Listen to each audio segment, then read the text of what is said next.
here to tell you about the first fight of Heroic Deadmines. The first mechanic that this boss has is something called Fist of Flame. When he uses Fist of Flame, you're going to take extra damage as a tank as spell damage. He also has a similar mechanic called Fist of Frost, which does about the same thing. You'll see it later, but it doesn't do as much damage. You may have also noticed that the boss does this little teleporting thing. When he teleports, he's going to drop his threat table and you need to pick it up again as quickly as you can.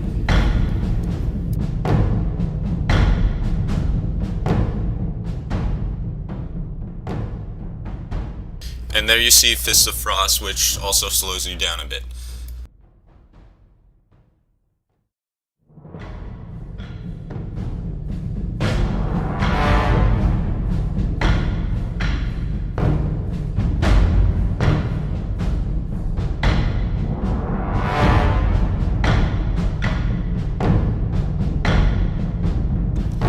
Alright, so phase 2 with a little dose of nostalgia, I guess. It's exactly like the Halion fight. More like the Heroic Halion where there are ads that spawn, but it's the same concept. So you'll notice that he's going to drop a few little sparks of fire on the ground that will begin to spin. It takes about 3 seconds, and after these 3 seconds you're going to notice that the sparks become actual walls of fire. You don't want to get hit by this wall of fire, it'll do a lot of damage unless you're a tank, and it can possibly one-shot you. During this part, you're also going to notice that he's going to be spawning little graphics onto the ground. You don't want to stand in these graphics because they will hurt. You may have noticed that there are a lot of ads. Yes, a lot of ads. My god, there's so many ads.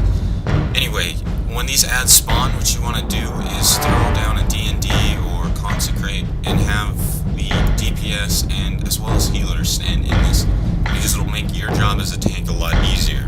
If the tank's having a little trouble keeping aggro on these ads, as a DPS and or healer, I suggest that you actually stack onto the tank. That is why I am marked in this video, so that the healer knew where I was, because my D&D cooldown was a little too long and it didn't last long enough. So what we ended up doing was having the healer stand next to me so I could just spam Blood Boil, and it helped a lot. The other thing I might add is that you might want to have the melee on the ads and have the ranged on the boss.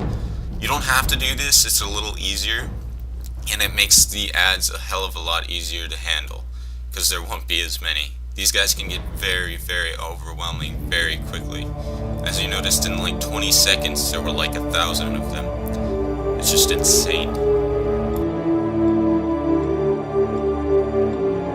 Well guys, that's it for this installment of How To with Interlaced Gaming. I hope it was helpful, and best of luck to you who try this.